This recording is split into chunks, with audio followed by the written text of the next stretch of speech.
우리가 지금 계속해서 교회에 대한 하나님의 말씀을 나누고 있습니다. 벨직 신앙 고백서는요, 신앙의 형태를 단순히 개인적 차원으로만 두지 않고요, 그리스도의 몸인 교회에 대해서, 그리고 우리 개개인은 그 몸의 지체인 것으로 아주 성경적으로 옳게 그렇게 이야기를 잘 하고 있습니다. 그래서 벨직 신앙 고백서의 흐름을 보면 예수 그리스도 안에서 거저 의롭다함 받은 우리, 그러니까 예수님을 믿음으로 거저 구원받은 우리에 대해서 이야기하고 나서 곧바로 최후의 심판, 새하늘과 새 땅으로 가지 않아요. 그 사이에 어떤 내용을 담아내고 있냐면 교회에 대한 성경적 신앙 고백을 하고 있고, 우리가 지금 그 부분을 함께 다루고 있다라고 하는 것입니다. 오늘 그래서 우리가 함께 나누는 말씀은요, 주님께서 세우신 교회의 질서와 거룩성의 유지 방법에 대한 부분입니다. 즉 교회의 표지 중에 하나라고 하는 이 권징에 대한 내용이에요. 교회의 표지, 생소하지 않죠?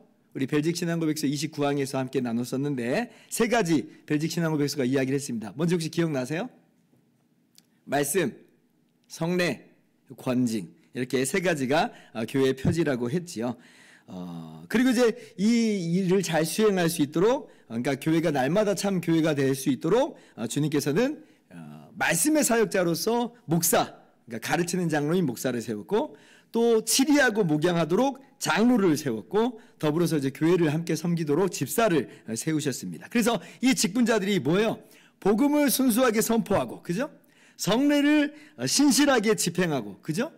그리고 교회의 주님 몸된 교회를 돌봅니다. 그리고 뭘 하는 거냐면 교회의 질서를 유지하고 거룩성을 보호하면서 교회를 다스리는 거예요. 교회를 치리하는 것입니다. 이게 뭐냐면 권징이에요. 권징.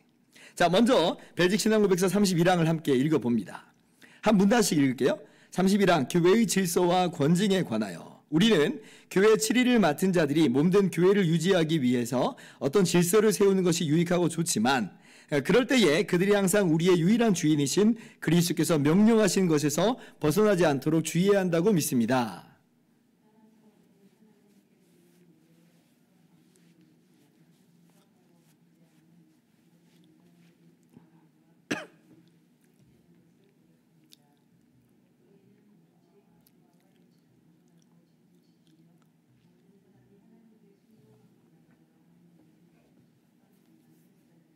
같이 읽을까요?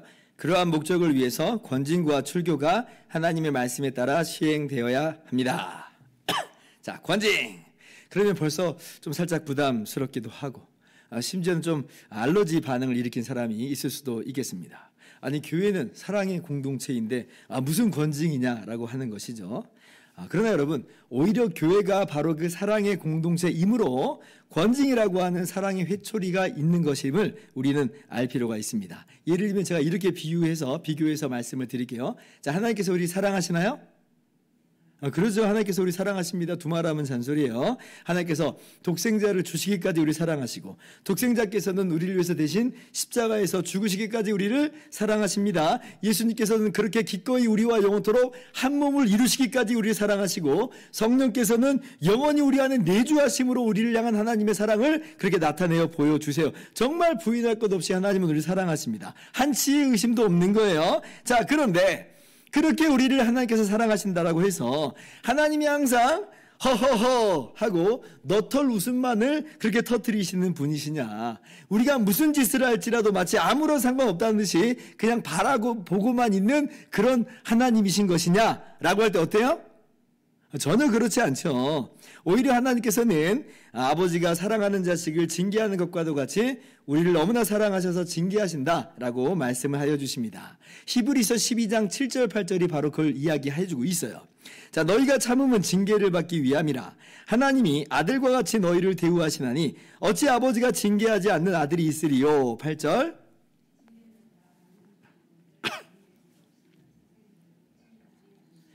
성경이 오히려 뭐라고까지 말씀해요? 징계가 없으면 너희는 아들이 아닌 것이다.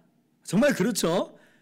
한번 생각해 보세요. 옆집 아이가 뭔 짓을 하든 무슨 사고를 치고 다니든 그게 나랑 무슨 상관이에요, 그죠? 그냥 그런 소식을 들었으면 아유 안타깝네, 혀를 끌끌끌 차고 맙니다. 왜 그래요? 내 자식이 아니니까. 그런데 만약에 내 자식이 그렇게 막 문제를 일으키고 다닌다고 하면 이거는요 막 속이 타들어가는 거예요. 더 망가지지 않도록 어떻게 하든 도우려고 들 것입니다. 회복할 수 있도록 온갖 노력을 다할 거예요. 아마 그 과정 중에서는 따끔한 이 사랑의 회초리가 있을 수도 있는 거죠. 물론 오해하지 마세요. 막 폭력을 휘두른다는 말 아닙니다. 오늘날 뭐 다 큰 성인에게 회초리 때리고 그럼 역효과 날 수 있어요. 지혜롭게 해야 됩니다. 제가 예를 드는 것이에요. 아무튼 뭐예요? 하나님께서는 징계하십니다. 왜? 아들이니까, 사랑하니까. 마치 그와 같이 교회가 권징을 한다는 것은 똑같습니다. 사랑하니까 하는 거예요. 아무 상관없는 사람이라면 안 할 건데 그냥 내버려 두고 말 건데 아니 뭐 그렇게 그 사람이 그렇게 하든 말든 무슨 상관이야. 이럴 텐데 그렇지 않으니까 권징을 하고 치리를 하는 거예요. 종교개혁자 칼빈도 기독교 강론에서 권징은 꼭 필요한 거라고 하면서 이렇게 이야기합니다. 제가 읽어드릴게요. 권징을 싫어하고 말만 들어도 뒷걸음치는 사람들이 있으나 그런 사람들은 교회도 하나의 사회인 것을 알아야 한다. 조그마한 가족 같은 사회 속에서도 규율이 없이는 올바른 상태를 유지할 수 없다면 가장 질서가 정해내야 할 교회에서는 규율이 더욱더 필요하다. 그러므로 권징을 폐지하거나 그 회복을 막으려고 하는 사람들은 결국 교회를 해체시키는 데 이바지하게 된다. 그러니까 권징이 없으면 오히려 교회가 교회 아니게 돼버리게 되는 거죠. 엉망진창이 된다는 것이에요. 정말 그렇습니다. 오늘날 같이 우리나라 보면은 정말 이단 사이비들이 막 창궐하잖아요. 그래서 이제 교회들이 어떤 일을 하냐면 이단으로 지정을 하는 일이 있고 또 그 이단에 속한 사람은 출교시키는 그런 일이 있어요. 이게 뭐냐면 권징의 한 일종인 거예요. 만약 이런 권징이 없었으면 우리나라는요 진짜 더 끔찍한 상황, 안 그래도 이단과 사이비가 창궐을 하고 있는데 더 끔찍한 상황을 만나게 됐을 겁니다. 오늘 우리가 함께 읽은 마태복음 말씀도 보면 우리 주님께서 아주 분명하게 교회로 하여금 권징을 행할 것을 교훈하여 주시죠. 우리가 마태복음 18장 15절부터 18절을 읽었는데요. 다시 한번 교독할게요. 내 형제가 죄를 범하거든 가서 너와 그 사람과만 상대하여 권고하라. 만일 들으면 내가 내 형제를 얻은 것이요.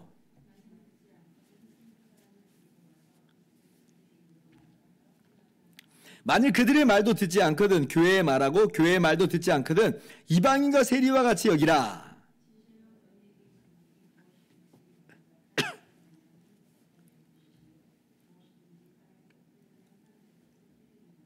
자, 범죄한 사람을 그냥 내버려 두라고 말씀하세요? 아니죠. 권고하여서 그 사람을 회복시켜주라 말씀하세요. 이게 바로 교회가 해야 될 일이라고 하는 겁니다. 공교롭게 우리가 지난주 주일날에도 동일한 말씀을 봤어요. 그죠? 갈라디아서 6장 1절 우리가 함께 주일날 나눴는데 다시 한번 봅니다. 형제들아, 사람이 만일 무슨 범죄한 일이 드러나거든 신령한 너희는 온유한 심령으로 그러한 자를 바로잡고 너 자신도 살펴보아 너도 시험을 받을까 두려워하라. 자, 드러난 범죄에 대해서 그 사람 전 개인적인 부분이니까 어쩔 수 없이 하고 그냥 내버려 두라는 거예요? 아니죠. 바로잡아주라는 거예요. 온유한 심령으로 그 사람을 바로잡아줘라. 이것이 바로 성령을 따라 행하는 것이고 성령의 열매를 맺는 한 모습이다라고 하는 것이에요. 성령으로 말미암아 주님과 한 몸 된 우리가 이제 그 몸의 지체로서 서로에게 마땅히 해야 되는 모습이다라고 하는 것입니다. 서로의 짐을 서로 지라 그랬어요. 단 어떻게 해야 된다 했죠? 갈라디아서 6장 1절 다시 한번 보면 어떻게 해요? 주의해야 되는 거예요. 온유한 심령으로 하라고 그랬습니다. 온유한 심령으로. 그러니까 우리가 무슨 우월감에 젖어서나 정죄의식에서 하는 것 아니라고 말씀드렸습니다. 왜 그래요? 사실 우리 모두 다 죄인인데 우리 모두 다 오직 예수 그리스도의 십자가 대속의 은혜로만 의롭다 함을 얻은 자들인데 우리가 무슨 거기서 우쭐함이 있을 수 있겠어요. 그래서 온유함으로 하는 겁니다. 꼭 기억하시기 바랍니다. 그래서 오늘 이 마태복음 18장 말씀이 권징의 유래예요. 다름 아니라 우리 주님께서 하라 하신 거예요. 주님께서 교회 공동체에게 치리하는 권세를 주셨습니다. 교회 말 듣지 않은 사람은 뭐라고까지 말씀해요? 이방인과 세리같이 여기라. 18절 진실로 너에게 이르노니 무엇이든지 너희가 땅에서 매면 하늘에서도 매일 것이요 무엇이든지 땅에서 풀면 하늘에서도 풀리리라. 그러니까 이 말씀을 왜 주셨냐면 지금 15절부터 17절까지 이 권징에 대해서 이야기할 때에 마지막 18절 너에게 이런 권세가 있다 이렇게 말씀하시는 거예요. 그래서 이제 이것을 소위 뭐라고 말하냐면 천국 열쇠 권한 치리권이다 이렇게 이야기를 합니다. 이렇게 이제 너희가 땅에서 매면 하늘에서도 매일 것이요 땅에서 풀면 하늘에서도 풀리리라고 하시는 이 말씀은 성경에 두 군데 나와요. 먼저 어디서 한번 나오냐면 마태복음 16장 19절을 보면 베드로가 예수님을 향해서 주는 그리스도시요 살아계신 하나님의 아들이시니다 라고 이 고백을 했을 때 주님께서 한번 말씀하신 적이 있어요. 마태복음 16장 19절 보세요. 내가 천국 열쇠를 내게 주리니 내가 땅에서 무엇인지 매면 하늘에서도 매일 것이요 내가 땅에서 무엇인지 풀면 하늘에서도 풀리리라. 그러니까 한번 말씀을 하셨죠. 자, 그런데 이것이 비단 베드로 개인에게만 주신 형태가 아닌 것이 오늘 마태복음 18장 18절에 동일하게 교회에게 이런 권세가 있다라고 말씀하시면서 말씀을 하여 주시는 거예요. 그러니까 이것이 무슨 로마 카톨릭에서 천주교에서 하는 것처럼 무슨 베드로만 교황 그리고 베드로의 소위 후계자라고 말하는 말도 안 되는 이야기지만 교황이 갖고 있는 권세다 이렇게 이야기를 하는데 저는 그렇지 않습니다. 이건 교회에게 주신 권세예요. 주는 그리스도시요 살아계신 하나님의 아들이시니다라고 고백하는 우리 신앙 공동체에게 주신 권세이다라고 하는 것입니다. 그래서 이 천국 열쇠는 두 가지 의미가 있어요. 그럼 목사님 정확히 그 천국 열쇠가 무슨 의미인 겁니까? 라고 할 때 첫 번째 마태복음 16장에서 말씀하신 바로는 어떤 의미가 있냐면 주는 그리스도시요 살아계신 하나님의 아들이시니다라고 하는 이러한 주님의 은혜의 복음을 전함으로 예수님의 이름으로 우리가 거저 구원받는다라고 하는 이 은혜의 복음을 전함으로 말미암아 누구든지 이 복음을 듣고 예수님을 주와 구주로 믿으면 하나님 나라 백성이 되잖아요. 하늘에서 풀려버려요. 그런 이 복음 전파의 권세를 의미하는 것이 첫 번째다. 천국 열쇠의 권한은 교회가 갖고 있는 권세로서 첫째보다 복음 전파의 권세입니다. 둘째, 마태복음 18장에서 말씀하신 바로는 범죄한 사람을 치리하는 권징하는 천국 열쇠예요. 권징하는 천국 열쇠. 치리의 권세다. 이것이 또한 교회가 아울러 가지고 있는 권세라라고 하는 거죠. 치리의 권세를 따라서 교회는 범죄한 형제와 자매를 교정하여 주는 것입니다. 그런데 이제 범죄한 바로 그 사람이 교회 말도 전혀 듣지 않고 전혀 회개함도 없고 전혀 돌이킴도 없을진데 교회는 그는 진정 예수 믿는 사람이 아니다라고 선포하는 것이고 교회 판단대로 정말 그 사람은 예수 믿지 않은 사람이 분명할 거예요. 그러면 이제 그 사람은 과연 하나님 나라에 들어가겠습니까? 예수 믿지 않는 사람인데 그 사람은 하나님 나라에 상관이 없는 사람이 되는 거예요. 그러니까 너가 이 땅에서 무엇이든지 매면 하늘에서도 매인다. 참 두려운 이야기입니다. 근데 교회의 말도 듣지 않거든 이방인과 세리같이 여기라 그러잖아요. 하나님 나라 백성이 아니라는 얘기예요. 그 말은. 두려운 이야기예요. 자, 그러면 이러한 권징이 어떻게 시행되어야 하는가? 그러니까 어떠한 절차를 따라서 이루어져야 되는가라고 하는 것을 오늘 주님 말씀 속에서 함께 살펴보도록 하겠습니다. 주님께서 세 가지 단계, 세 가지 절차를 두게 하시죠. 첫째는 뭐예요? 드러나지 않은 죄에 대해서는 그러나 어느 누군가가 그 사람이 지은 그 무거운 죄에 대해서 명백하게 알게 됐을 때 개인적으로 찾아가서 권면하라 이렇게 말씀하세요. 묻어두지 말고 알게 됐으면 가서 권면해야 됩니다. 마태복음 18장 15절이 바로 그것을 이야기하고 있어요. 같이 읽어봅시다. 시작. 가서 너와 그 사람과만 상대하여 권고하라. 만일 들으면 내가 내 형제를 얻은 것이요. 그러니까 지금 그 사실을 알게 된 사람은 그 형제에게 가야 돼요. 권면해야 돼요. 바로잡아 주어야 됩니다. 그런데 보시면 알게 된 그 사람만 가라고 하는 거죠. 사적으로 가는 거예요. 이거는 사적으로.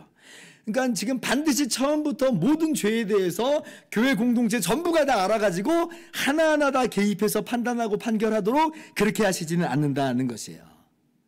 그중에 교회 공동체 한 일원, 한 지체 그 한 명이 알게 됐을 때는 드러나지 않은 죄일 경우에 그렇게 찾아가서 권고하는 것이고 그리고 그 형제가 그 권고를 받아들이잖아요. 그래서 정말 회개하잖아요.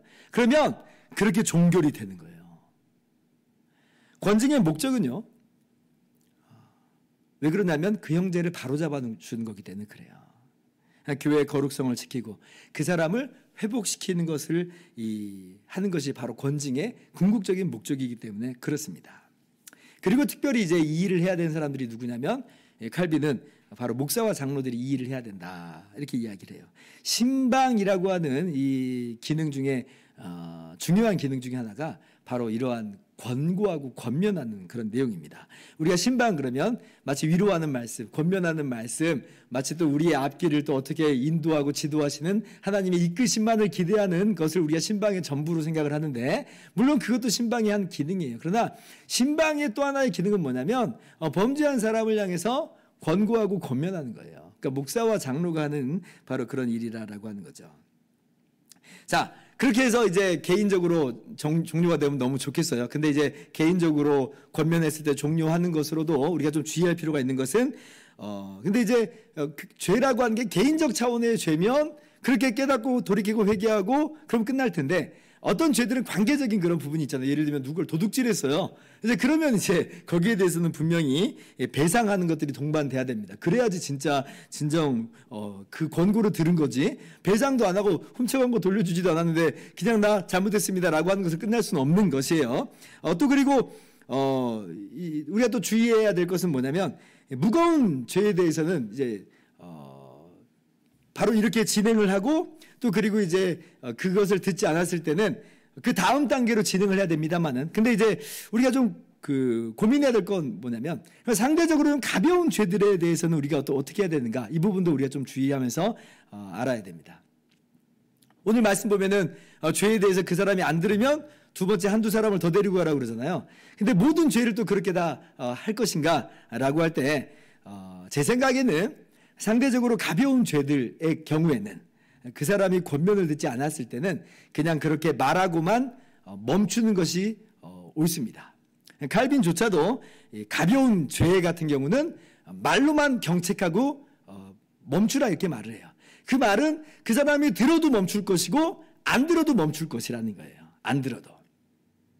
그러니까 사소한 모든 죄, 그러니까 가볍게 보이는 모든 죄도 이 첫 번째, 두 번째, 세 번째 단계를 다 거쳐야 된다는 것은 아니라라고 하는 거예요. 왜냐하면 만약에 그렇게 사소한 죄마저도 다 그렇게 1단계, 2단계, 3단계 절차를 거쳐버리면 이 교회는요 항상 번지가 끝나버릴 것 같아요.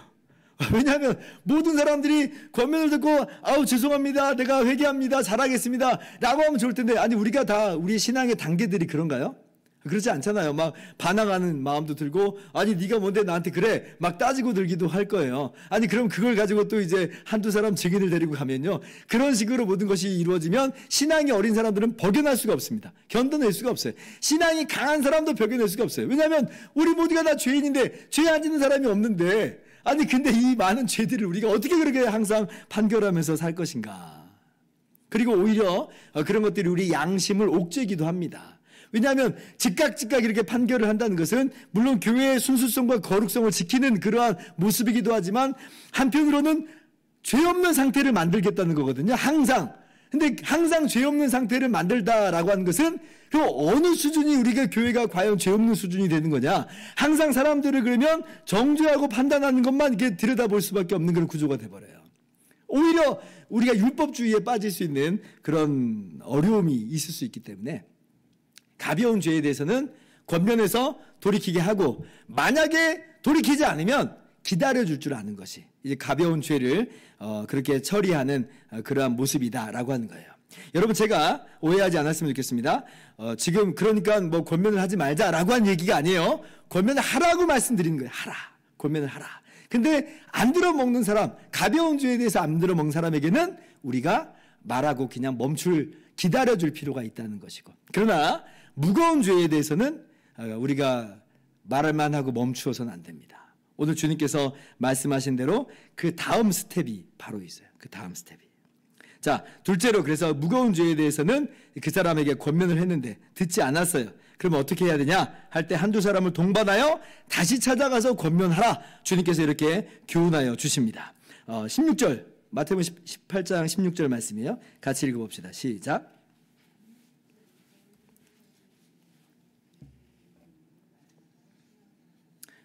듣지 않거든 그대로 멈춰버리려 하지 말고 한두 사람을 데리고 가서 두세 증인의 입으로 말마다 확증하게 하라. 그러니까 한 번 더 기회를 주는 겁니다. 그러니까 지금 무거운 죄라고 해서 한 번으로 말 안 들었어? 그럼 바로 그냥 판단하고 그리고 이제 심판하는 것이 아니고 한 번 더 회개할 기회를 주는 측면이 있어요.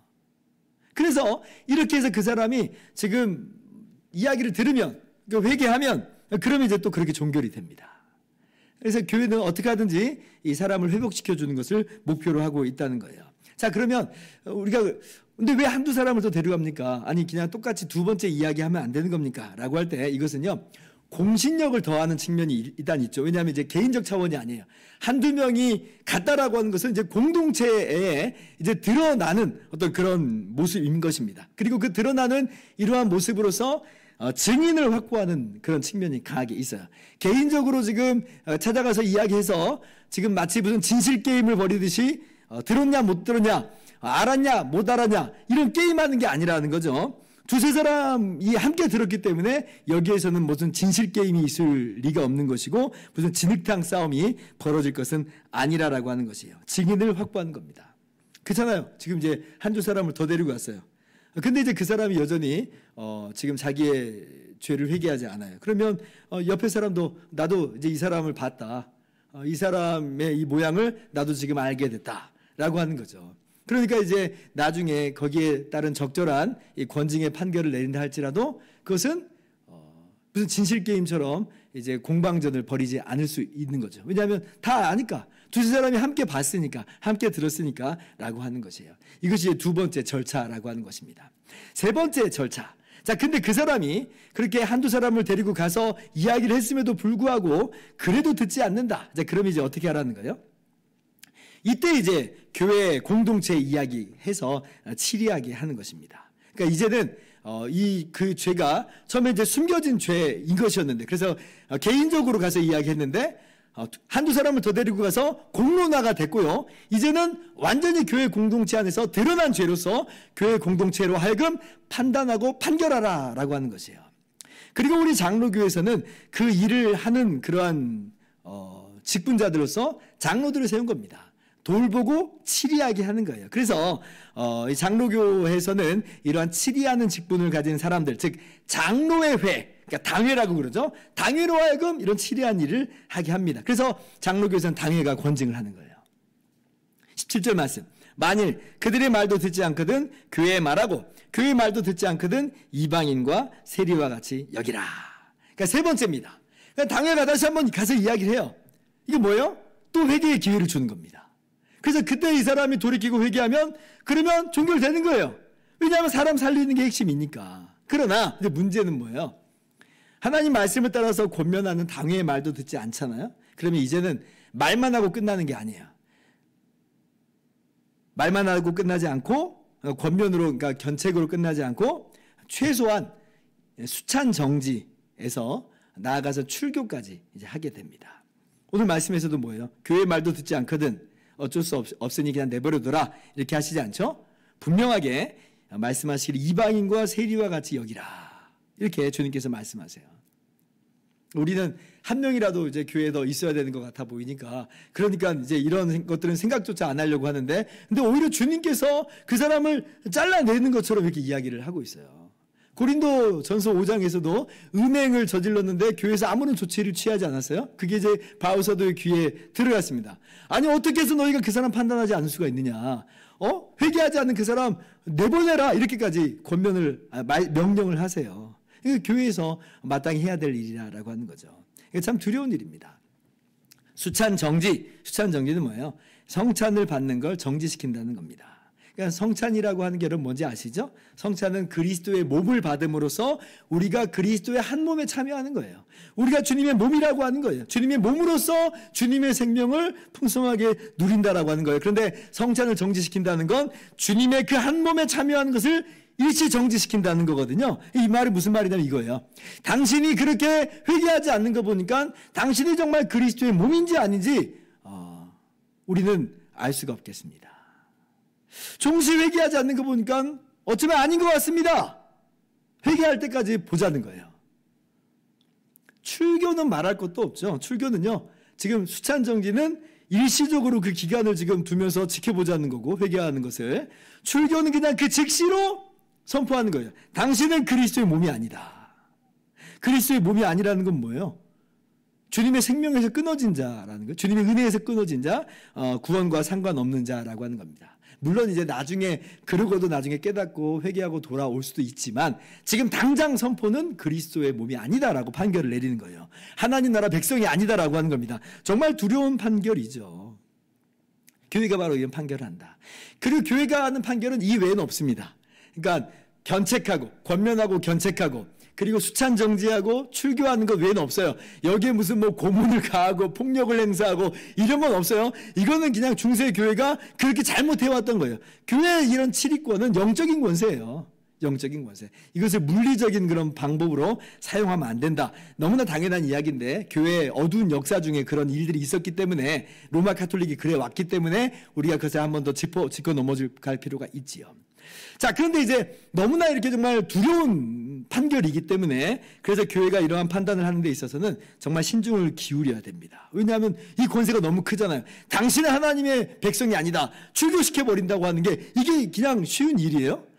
그냥 기분 나쁘다고 해서 그냥 할 수 있는 게 아니에요. 그 사람의 영적인 생사를 지금 쥐고 있는 건데 어떻게 보면 이걸 그냥 함부로 할 수는 없는 거예요. 그래서 이제 교회가 신중을 기울여야 됩니다.